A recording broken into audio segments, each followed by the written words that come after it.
Let's get ready to mortgage. He is the prince of programs, guru of guidelines, master of matrices. He puts the fun in funding. Please welcome Mark, Mr. Mortgage, I Tell.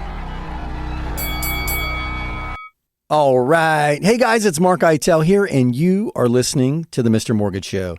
And friends, thank you so much for choosing to spend a bit of your day with us today. We have an awesome show lined up for you. We are going to deep dive the data, and man, oh man, there was a lot of data this week, including the Federal Reserve meeting and their comments on the policy, most specifically interest rates, right? Everybody wants to know what's going on with interest rates. Well, guys, I've said it 100 times, interest rates not the most important number in the transaction, but nonetheless, we're going to talk about it. I don't think it was a surprise to anybody who listens to the show. We've been beating this drum for months and months and months that the Fed is not ready to start cutting rates yet, and they've said it on so many occasions, yet every time they have a neutral stance, suddenly the market thinks cuts must be coming, and last month was really chaotic. You know, there were people forecasting 5 cuts of a quarter point each in 2024, which, in my humble opinion, would not have done a whole lot to mortgage rates. And we'll talk about that in a minute. And I know that's a controversial thing to say, but guys, the Fed funds rate does not directly impact mortgage rates, although they do have a tendency to move together. And well, here's what I mean by that. Let me just get this off my chest and we can move past Fed talk. I do want to share some wins this week because I think the magic is in finding the opportunity in the data that's in front of you today and not waiting for some, big euphoric symbol to appear in the sky to indicate it's time to make a decision. So many people are walking around singing that old Rolling Stones song in their head. I'm not waiting on a lady. I'm just waiting on the Fed. I'm just waiting on the Fed. Well, the Fed's not going to do it for you guys. And here's what I mean by that. Last year, the beginning of 2023, the Fed funds rate was 1 full percentage point lower than it is at the beginning of 2024. Yet, the mortgage rates at the beginning of 2024 were almost the same as the beginning of 2023. Well, wait a minute. How is that, Mark? If everybody's running around out there telling me that once the Fed starts to cut the overnight rate, mortgage rates have to fall, that doesn't make any sense, does it? Well, no, it doesn't make any sense because the two don't directly impact one another. And I wanted to share that. Let's get that out of the way. The Fed could start lowering rates. And yes, it's likely that the credit markets in general will move together, but it doesn't directly impact mortgage rates, nor is it a 1 point for 1 point correlation. So I just wanted to get that off my chest because that's been driving me crazy as I see people kind of spin this information to encourage somebody to get off the fence. And if you need that much encouragement to make a decision, it's probably not the right time, guys. You should probably use these core principles when deciding whether to buy, especially your primary residence. I think the number one thing I would look at, first time buyer or not, I would look at these core principles. Can I comfortably make the down payment? Whatever that down payment is, 3.5%, 5%, 10%, whatever you desire to put down, do you have that money saved? And can you invest that money in the home and not miss it? I can't tell you how many times we go through the application process with somebody and they have just enough money to make this happen. Now, if they're prepared, that's not a big deal. If they've got some additional funds coming in, maybe they're going to get a big bonus. Maybe they're about to pay off the car. If they've got a plan, that's not always a bad thing. But oftentimes they saved up just enough to make it happen, and they're not comfortable putting that down on a property. And in those instances, maybe putting a little bit less down on a smaller property might be the way to go. But that's one of the pillars I would look at. Can I comfortably make that down payment? The next thing is the budget amount, right? Because in some markets, it's cheaper to rent each month than it is to buy. So you have to really look at that number. What am I going to spend each month? Now, rents are likely to go up historically, although in some markets they pulled back, but that was after a blazing hot run of increases year over year throughout this COVID cycle that we've been in. But nonetheless, historically, rents have a tendency to increase. So you can look at that and say, okay, can I comfortably make the payment? Can I comfortably make the down payment? And then that payment includes so many things. It includes your principal, your interest, your taxes, your insurance.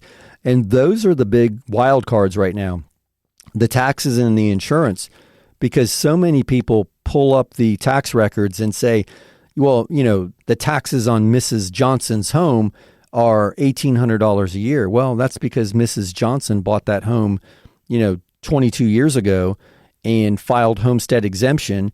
And in Florida, under the Save Our Homes Act, it's capped at a certain maximum increase each year.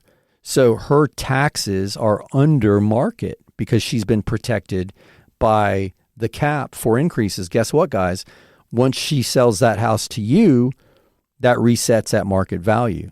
So your taxes are going to go up. Insurance right now is a big, big wild card. I would definitely, if you're out there house hunting, make sure you have a recent and accurate insurance quote, because that number is getting big. We're talking to people all the time who are calling us saying, hey, can you give us an insurance review? We've got that service, Homeowners Insurance, HOI Policy Review. .com is the name of the website, but we've partnered with some insurance brokerages to try to give our listeners an outlet to get an easy comparison quote on their policies. So those are the things I would look at. Monthly payment, make sure you're factoring in real numbers in that monthly budget, because there's nothing you're going to be able to do about it. Next year, when those property values reset and the taxes adjust, or annually when you get that renewal letter from your insurance company saying, hey, your policy premium increased. In Florida in particular, there are no caps on premium increases. Now, some of the insurance companies have to go before the insurance commission and get their increases approved, but they're approving 50% rate hikes in some instances. So do you have the money? Can you live comfortably without that deposit in your savings account anymore?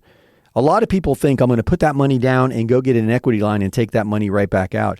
There's so much information bouncing around on the internet about house hacking and real estate hacking and equity hacking. Heck, I was scrolling through social media the other day and I saw a tutorial on turn your equity into a bank. And this person was encouraging people to take an equity line and then use the funds from that equity line to loan to other people to start small businesses. Somebody might need a, pickup truck or a trailer to start a little handyman service or whatever the case. That's nuts, guys. That's nuts. And they had this beautiful calculation how, if you're paying 8% in your equity line, but you're charging 12% in interest, you're making 4% on your money, plus your house. All of that sounds great in theory, but in theory can get you tripped up in a big, big way and in a big, big hurry. Guys, there's so much information running around out there. It's like a buffet. We've all been to a buffet, whether we'll admit it or not. At one time in our lives, we were at a buffet and we walked in and we said, oh my God, look at all this food. It looks beautiful. There's so much of it. But on closer inspection, it's really not that beautiful. And after tasting a bit of it, it's not really that good. And that's how I feel about a lot of the advice that's running around out there right now. Is it a good time to buy? Yes, isn't always the answer. Is it a good time to sell? Yes, isn't always the answer. Should I refinance and pay off all my debts? Yes, is not always the answer. We're in a jam. Should we do a reverse mortgage? Yes, is not always the answer. Should we listen to the Mr. Mortgage Radio Show and call or text in our questions when we're curious about these things? Yes. The answer to that question is always yes. Hey guys, you hear the music? You know what that means? That is my cue. We'll be back in a few. Sit tight on the other side of this short break. We'll be back with more of the Mr. Mortgage Show.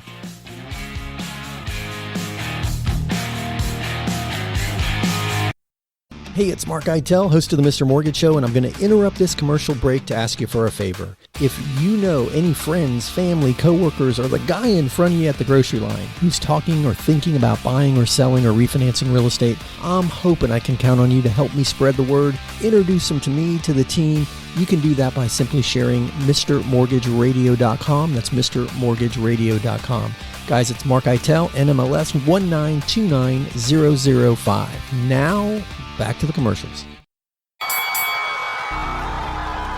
Welcome back to the Mr. Mortgage Show. Call us now at 855-462-7292.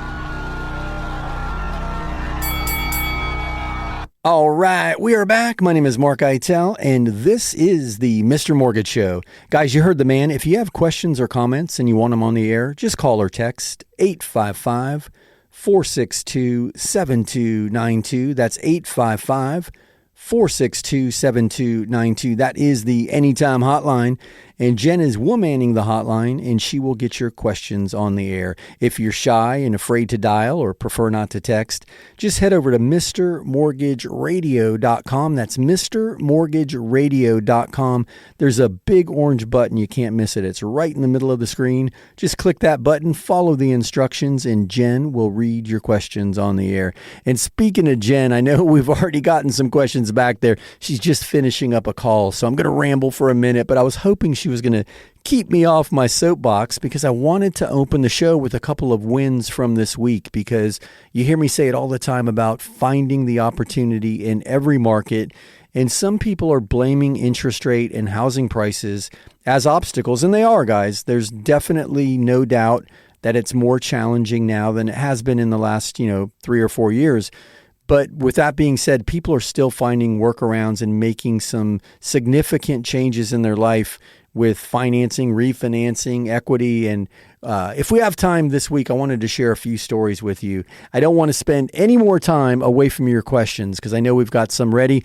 Jen's off the phone now, so I'm going to throw it to her and see if we can't get some questions on the air. Go ahead, Jen, when you're ready.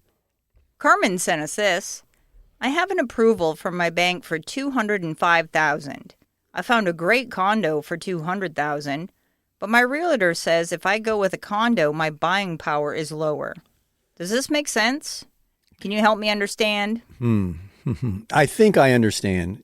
It's not that I'm trying to figure out the easiest way to answer this. It's not that your buying power is reduced from a monthly payment standpoint. What I think is happening is I think the homeowners association in the condo, that fee, that monthly number is large enough that it's pushing the purchase price to keep the payment the same down. So in every monthly payment, from a mortgage standpoint, there's principal, interest, property taxes, and homeowners insurance. Those are the four things that when we're doing a debt to income calculation for the monthly mortgage payment, whether you escrow or not, those four numbers are always in there. And if you're putting less than 20% down, private mortgage insurance is in there too. So there's 5 numbers that make up that monthly payment. Now, if you add to that homeowners association dues, that's a 6th number. Now, the only thing that doesn't change is the total. So if there's a big association, you're going to have to lower the loan amount to lower the principal and interest. Does that make sense? So if you're approved for, let's use round numbers.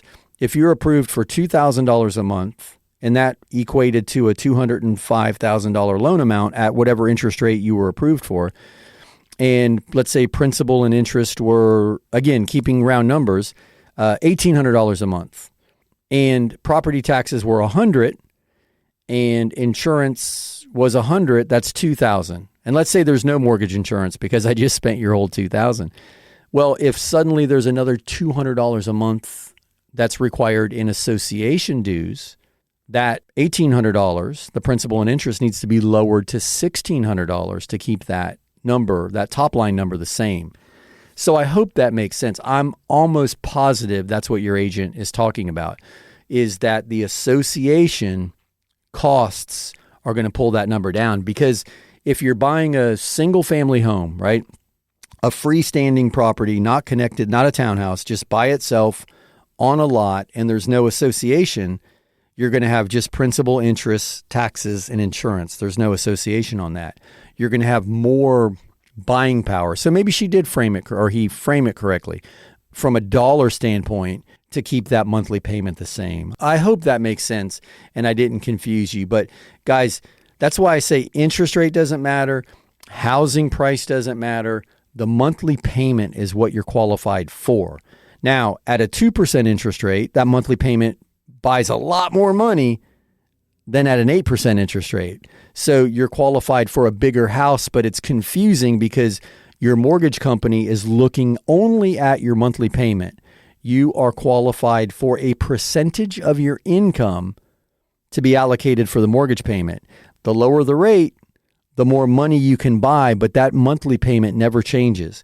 Whether the interest rates are 2% or the interest rates are 10%, the payment you're qualified for never changes. The loan amount may because of the interest rate, but the payment doesn't. The only way to move that needle up is to earn more income. So I know it gets super, super confusing. There are so many factors that go into a monthly payment that assessments are another thing with a condo. Sometimes you're having to buy in and fund an assessment if the seller can't pay the assessment. So lots of things to be aware of when purchasing a condo, and the association dues vary wildly.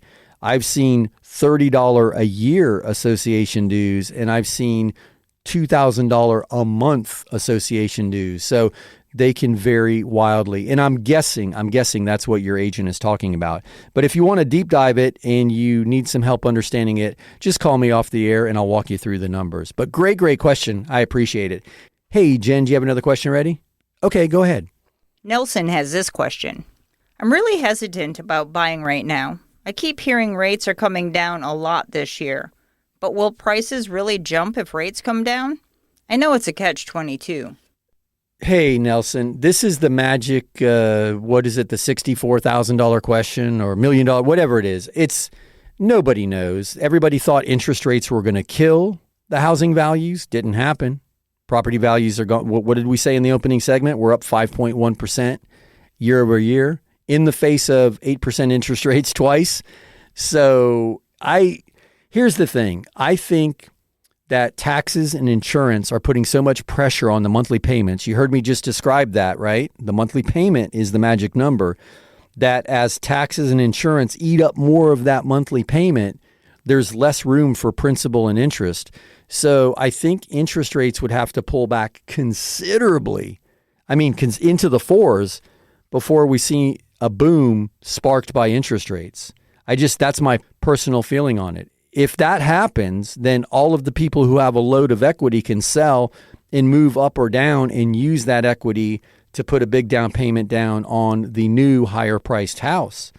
But unless rates get way back down there, which I'm not convinced is going to happen, I don't think we're going to see, and I know I'm an outlier. I'm one of the dissenting voices in this realm. I don't think interest rates alone are going to move enough this year to suddenly push housing prices through the roof just because of increased demand. I just think there's got to be more incentive for the seller to participate. And that's what I mean when I just don't think that rates are going to move enough to make that happen. So if you're ready, now may be the time. But if you're that on the fence about it, it may not be the right time. And look at those things I talked about in the opening segment: down payment and monthly payment. Those are the deciding factors. So those should be the guiding principles. Hey guys, you hear the music? You know what that means? That is my cue. We'll be back in a few. Sit tight on the other side of this short break. We'll be back with more of the Mr. Mortgage Show.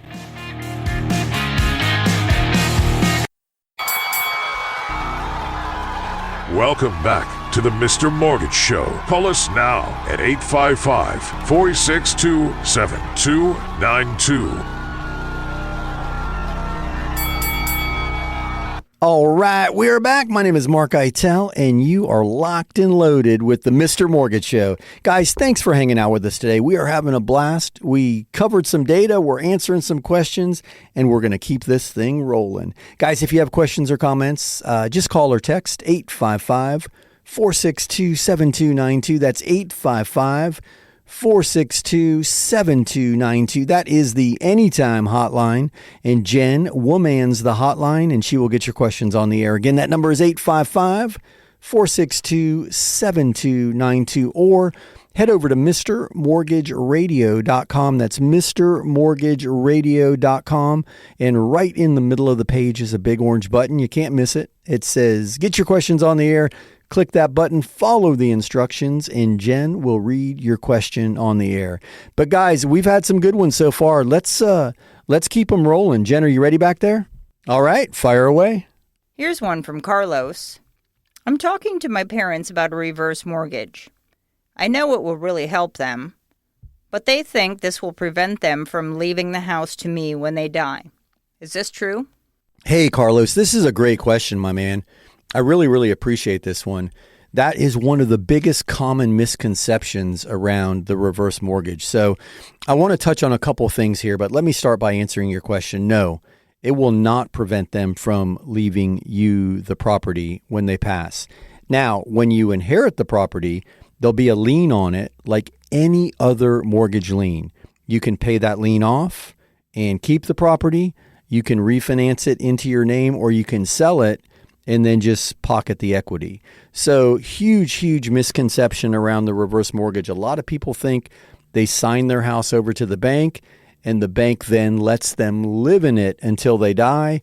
And then the bank takes the property and the kids get nothing. That's not the case. So your parents will not be prohibited from leaving you the property when they pass just because of the reverse mortgage. So I really want to hit that one home because that's a big misconception.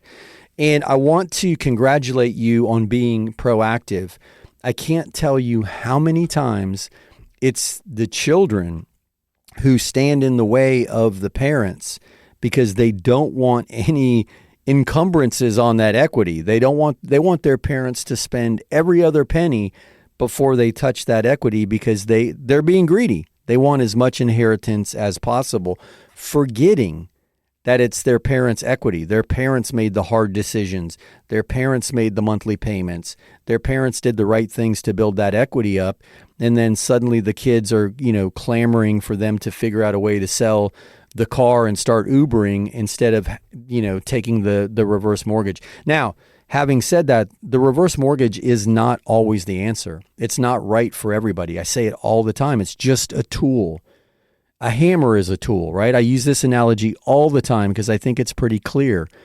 A hammer is a tool, and a hammer can be used to build a house, and a hammer can be used to tear a house down, the very same tool. And it depends on your intent and your skill and the knowledge that you have and how to use the tool. One of the good things about the quote unquote new reverse mortgage, because there were significant rule changes, the product was wildly abused in the past and people did get hurt. But a lot of the new rule changes were designed to prevent that. One of which is a full counseling required so that the borrower, in this case your parents, have a complete understanding of what they're getting themselves into. And it's an unbiased third-party counseling service. It's not the lender. Has nothing to do with, it's a third-party approved counseling service that they have to go through. And they get a certificate at the end of the counseling, and then they're eligible to start the application process. So I wanted to throw that in there because it's very different. But here's the thing. Here's a place I want to congratulate you. A lot of times the parents are hesitant to take a reverse mortgage because they want to leave their kids as much equity as possible, especially the greatest generation, right? The World War II generation. And they're hesitant to put a lien on the property and spend some of that equity because, again, they want to leave as much as, and I think that's awesome. I commend them for what it's wonderful that they want to do that. I mean, even at this stage in life, they're still trying to take care of their kids. That's something to be very proud of and thankful for if these are your folks. But here's the thing. Oftentimes, the children, the adult children, are helping the parents financially anyway. I talked to a couple who are helping to the tune of about $3,000 a month. Well, $3,000 a month is $36,000 a year. And the mother-in-law, the husband's mom, is super hesitant to do this because she's got a nice amount of equity and she wants to leave it all to her son and daughter-in-law. And she's very proud about that. But every year that they live in the circumstances that they're currently living in, the children are spending $36,000 a year to help their folks. So they did the math and said, listen, at this point, we're just going to get a percentage of our money back anyway, Mom. We don't need the money.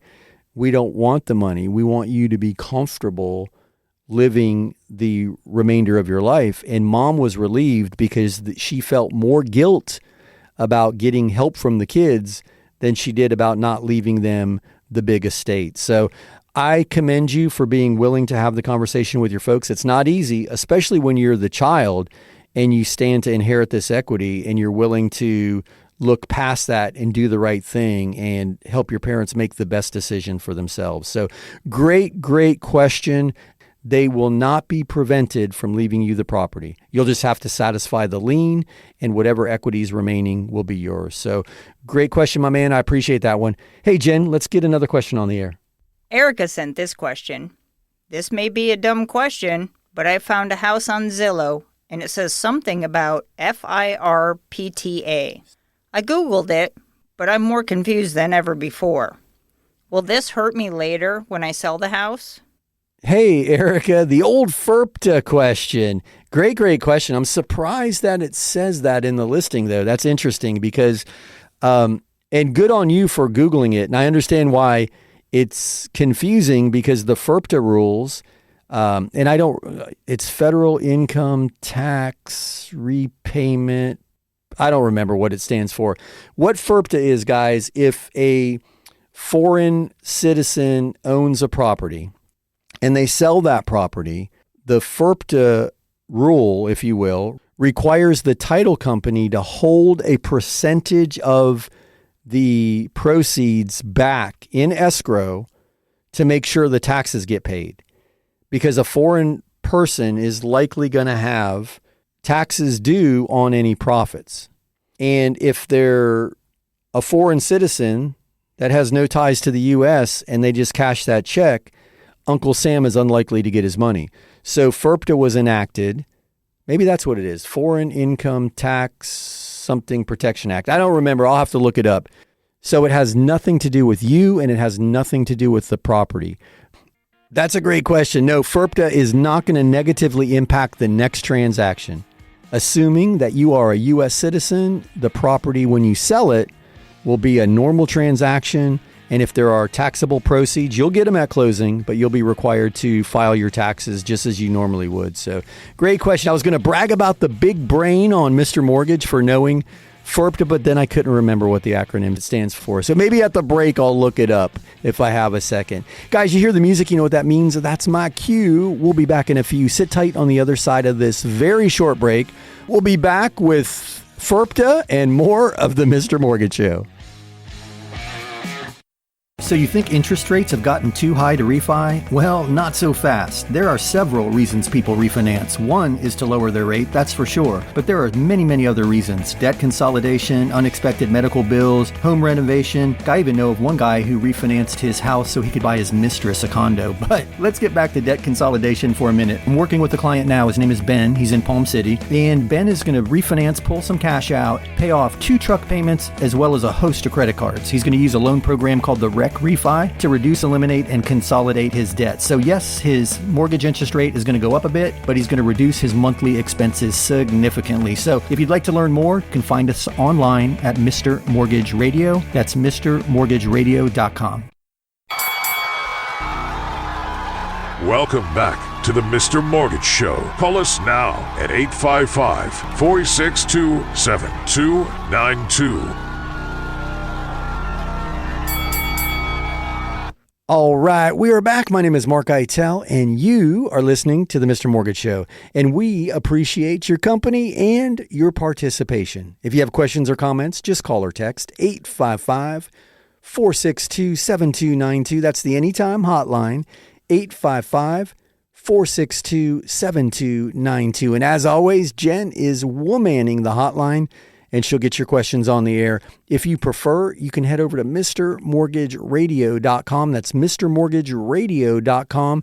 Right in the middle of the page is a big orange button that says Get Your Questions on the Air. Click that button, follow the instructions, and Jen will read your question on the air for you.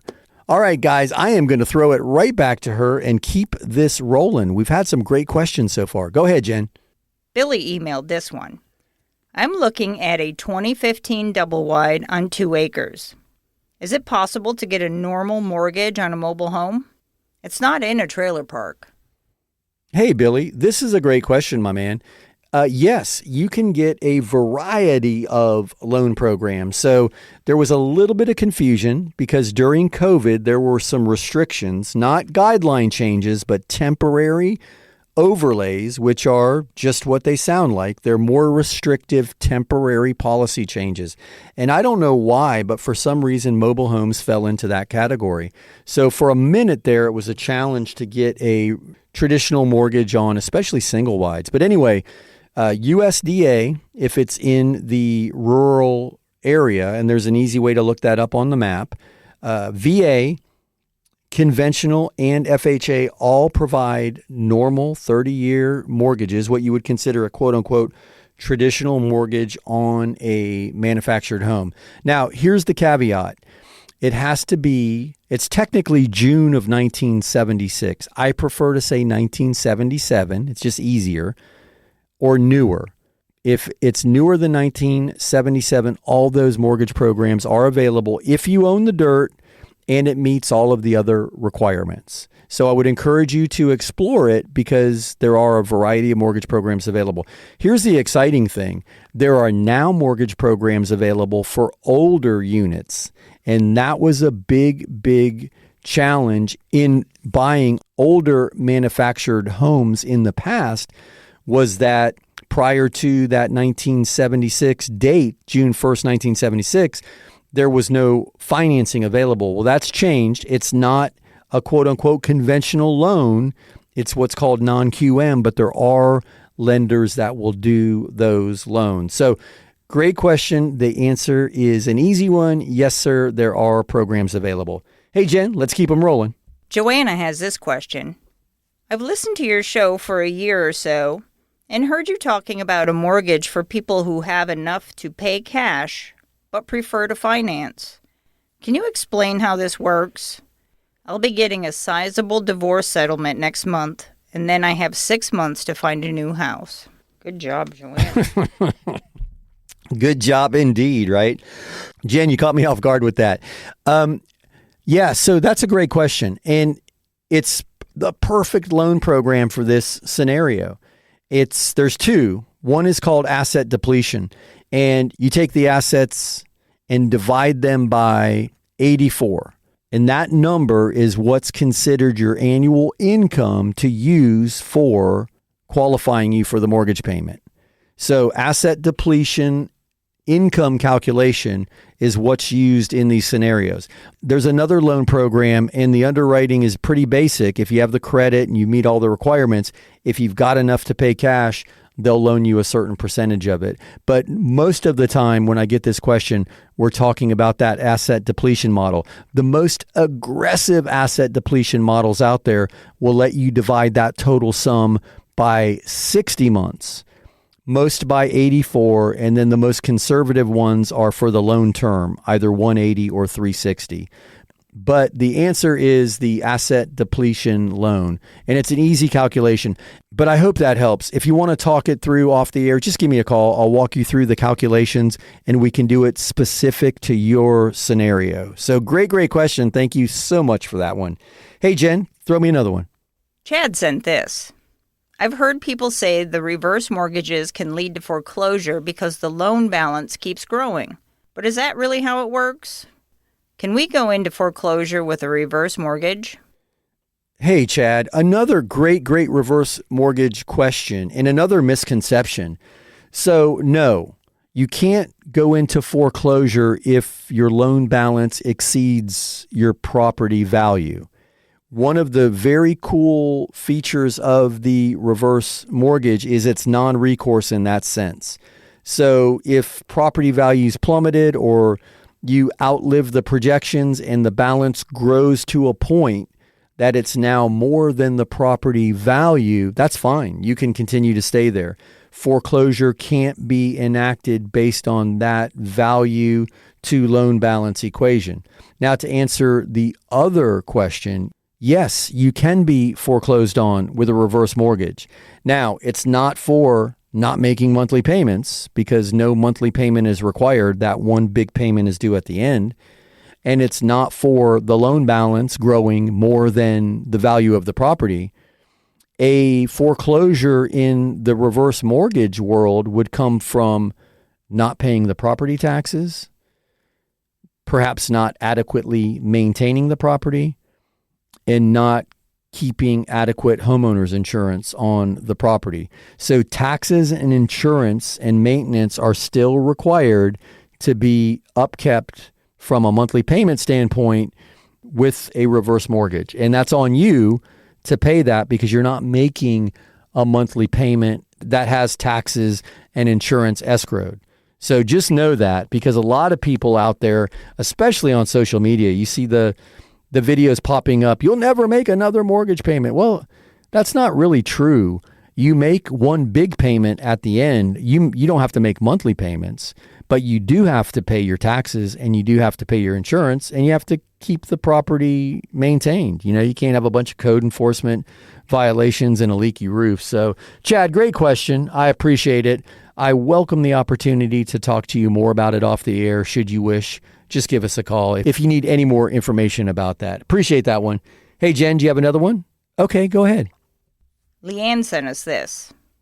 I have a basic understanding of a 1031 exchange when selling. But can we sell an apartment building and buy an office building? The question is, can we go from residential to commercial? Yeah, this is an easy question. You can do that. You can go from residential to commercial. So great question. And guys, if you're out there and you're curious what a 1031 exchange is, it's a tax deferment strategy. So if you buy a fourplex and you sell it and you've got a lot of profit in it, right? It's worth a lot more now. You can escrow the proceeds. You have a certain amount of time to identify a new property and close on it, and then use those proceeds to buy the new property.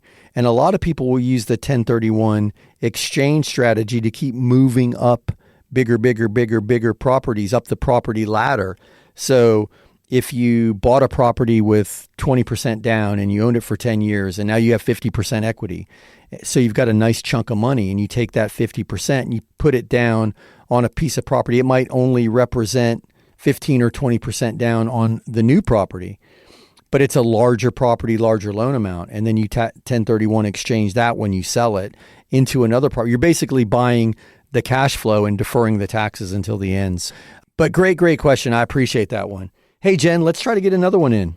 This one is from Brian. I received a loan quote from an online lender, and I'm very confused by all the fees. The rate seems okay, but I didn't expect all the other costs.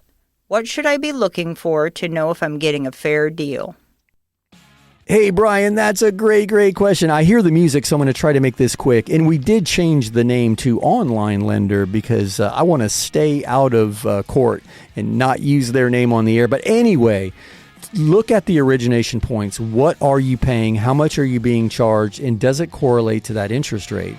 Because sometimes paying 2 or 3 or 4 points to get that vanity rate just doesn't make sense mathematically. And guys, a point is 1 full % of the loan amount. So those fees add up in a hurry.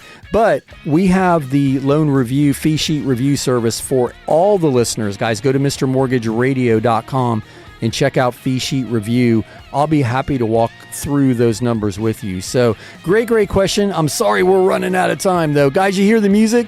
You know what that means? We have wrapped up another week of the Mr. Mortgage Show. Man, oh man, where does time go?